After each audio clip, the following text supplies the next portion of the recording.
Hello everyone and welcome. Sit back, relax, make a cup of tea or whatever you like to drink and get ready for new stories from Yellowcat. Send your own favorite stories in the comments below and maybe they'll be in our new video. So subscribe to the channel if you're not subscribed yet, and let's get started. Have you ever made the decision to leave your job in the middle of a shift? For what reason? If so, part 7. FedEx Ground was the most recent. I had spent 9 or 10 months there. There was some lead up to this, as it took several months for them to provide me with a uniform. My trainer found it in the back of her closet and gave it to me, which is why I was wearing it. After I started, it took them roughly 6 months to purchase new gas cards. In order to purchase gas, we had to meet up with other drivers from our contractor at gas stations. Additionally, you were locked out for the day if you used the same card for more than 2 purchases. I've paid my boss back for gas purchases I made on credit a few times. You needed to pay attention to your charger and scanner. People would steal from one another because it was necessary and there was never enough equipment. I began driving a 26-foot box truck on a bulk route, complete each day. While some loaders were excellent and worked in zones, others would just pile everything into the truck. It wouldn't really matter because by the time you reached your route, all the stacks would have collapsed. After about 6 months, I changed to a residential route and got off that. Acquired this small truck, a P500. Since the belt was full, I had to load the truck myself. After an hour's drive to the location, it was basically CrossFit from roughly 6:45 to 8:45 a.m., followed by 4 hours of cardio. The peak season began at the end of November. We were day salaried rate, which meant that we were paid for a full day's work, not overtime, and we were required to work 6 days a week. Did I also mention that there was no offer of health insurance for us? First week, day 6, I've switched trucks and routes. I watch as my manager and another person pass in front of my truck to perform inspections. I think wonderful. If there was a problem, he would inform me. When I get back in the truck later that day after continuing my route, I see that the tire's cord is visible. What the heck? I text a photo to him. Oh yeah, we'll get that fixed soon. You knew about that with an F? I observed you examining it. When the window on my regular truck needed to be replaced, it took them almost a month to do so I had to find a less expensive truck. It's a nightmare come true, but I was prepared for it because I had done it before. My manager provides me with a list of the contractor's budget truck numbers. They are at the top of the truck in large print. Acknowledging that I would require additional time to load and arrange my truck, I arrived at the terminal early. I searched the whole lot for those D things walking around. Another truck that refused to start was obstructing the path of the last one remaining on the lot.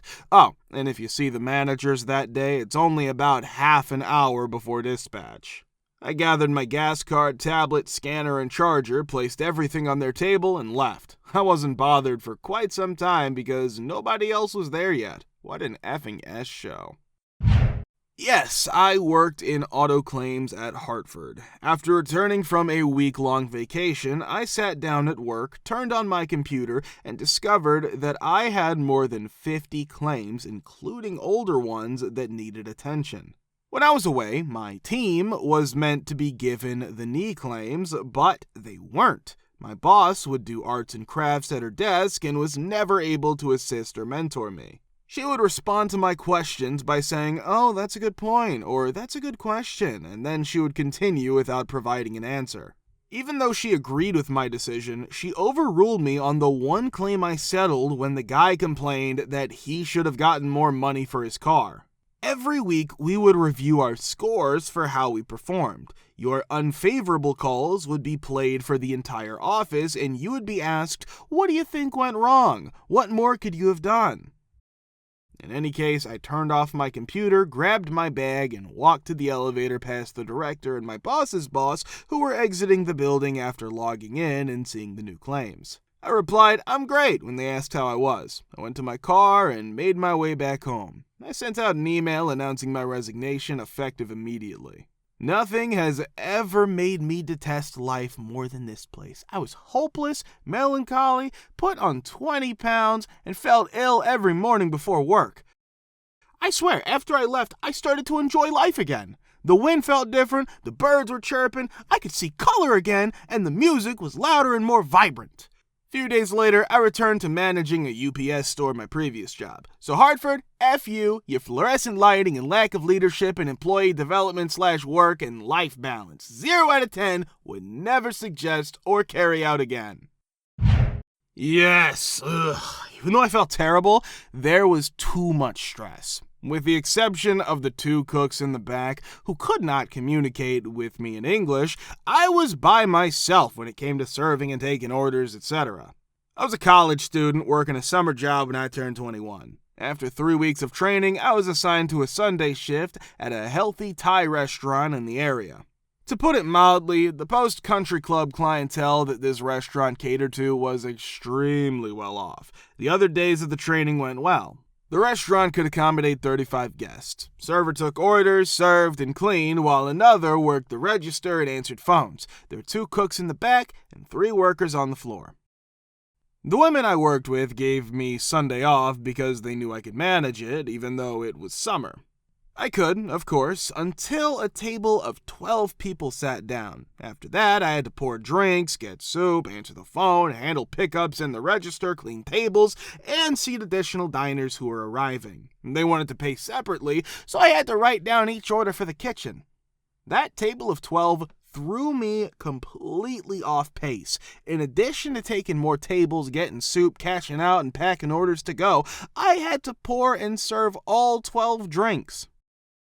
The last straw for me was when a young girl, I was 21, she must have recently gotten her driver's license, ordered a pina colada smoothie.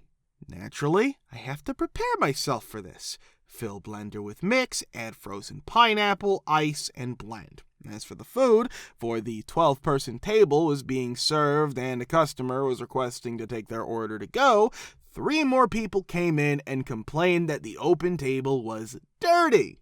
After serving her drink and spilling half of the mix on the floor, she asked, "Does this pina colada contain coconut? I'm allergic to coconut." That was the last straw for me. Since I was under a lot of stress, and there were obviously people waiting for me throughout the entire restaurant, I made a pina colada smoothie. You might wonder if there's coconut in it. I told her I had no idea what was in the pina colada mix, but I figured it would contain sugar, and some kind of base made of pineapple or coconut. I cashed in my tips, walked out, abandoning the restaurant full of patrons. Not worth the $8 an hour and the tips, which were guaranteed to be smaller because everyone was upset about the slow service. To be clear, I was there the entire time. It's expected of a 21-year-old with less than a month of experience to manage a 35-person restaurant full of patrons by herself. Although I feel terrible about it, I was completely set up to fail, which is why I'm so happy I left. It was crazy. Have the members of your HOA or any of your neighbors ever done anything absolutely outrageous? Part 7. I used to live on the first floor below a Jamaican family in a 3-story house with 3 families. The apartment housed at least 12 people and was used as a daycare. On July 4th, they asked if they could use my backyard gas grill. I told them yes, but the tank is empty, you'll need to fill it up. Rather than that, they put charcoal in my gas grill and mashed it. The kids would stay up all night blasting music and stomping and running around the house. There was even a small trampoline in the master bed, which was right above my room. They told me, "I don't know what you're talking about. We're all in bed," when I asked them to please be quiet one night around 2 a.m. I had to be at work at 7 a.m. the next day. A lot of people were walking around and music was playing loudly while he spoke. After 2 years, the people who lived on the 3rd floor moved out and the landlords offered me the apartment on the 3rd floor. After that, I started throwing big parties where I would put the speakers so they would face the floor and play loud music until very late at night. At my rollerblade party, my friends and I would jump up and land on our skates so hard that we hurt ourselves. Every night when my alarm went off at 3 a.m., I would get up and throw one of those big water cooler jugs full of change on the floor. The neighbor came up one night and told us to be quiet. I told them, "I don't know what you're talking about. We're all in bed." Closed the door. Edit. There are way too many things to list off that they used to do, but they made my life a living H. At the last place I lived, the guy above me fell asleep with his bath running, which caused my ceiling to fall and damage everything in my apartment. I still liked him more. It happened in Texas a few years ago. I had full ownership of my condo. My condo board hired a management company that started a huge wave of foreclosures right away. They would keep a check for dues and say they lost it. When they got a new one, they would run both of them together to see if the other one would bounce. Along with fines that are too high, rising dues, and late fees, every month they charged $300. It was said that this was temporary because of a bad roof job, but it's actually permanent. Since the very high debts were accelerated right away, along with the attorney fees, you were done. It was then bought by the HOA management company. There was a contract in my apartment, and the buyer was living there until he could get the money to close. I'm a real estate agent, and he was my best friend.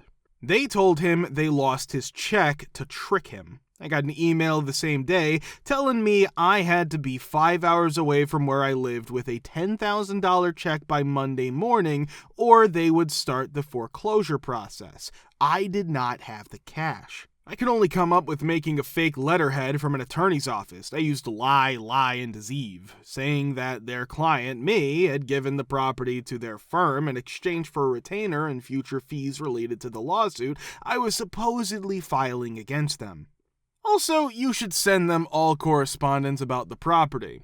A few months ago, I learned that the manager of the HOA management company also worked for a California real estate investment trust. In order to add more property to the trust portfolio, he sped up the foreclosure process.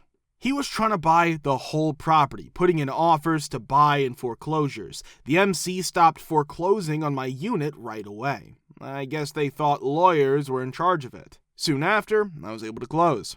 Management companies don't have to get licenses, be supervised, or think about ethics. They did not in 2009, maybe now they do. What an effing nightmare.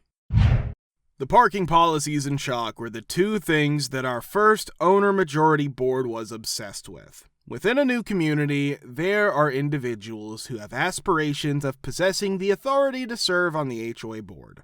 Many of these individuals do not have a solid understanding of the dynamics of a community or how to collaborate with all members of the community in order to find solutions. When they don't succeed, they try even harder because they're under the impression that they know what's best and they follow that. This is the reason why they'll double down. Ours did the same thing by clarifying the policy regarding foreign substances to include chalk as one of the substances. In addition, the development of a parking policy that was even more inconvenient for a greater number of individuals.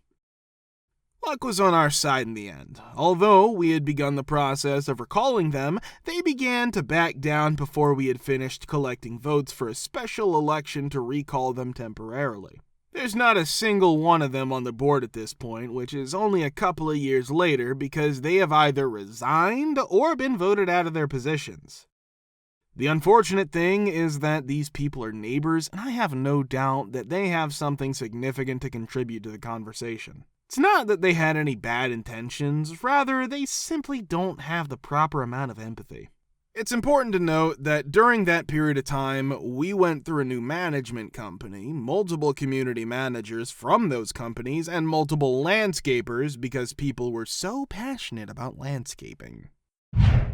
I will not disclose any personal information, but a homeowners association in my area was robbing their residents of their rights, intimidating them with attorneys who were paid for by their own HOA fees, ignoring their requests, and so on. As a result, the residents became so aggravated that they called the news media, after which they arrived. Every single resident went outside and talked about everything that was going on camera. Subsequently, the residents and the news media jointly demanded that the HOA provide them with receipts for their expenditures and the bank accounts that corresponded to those sums.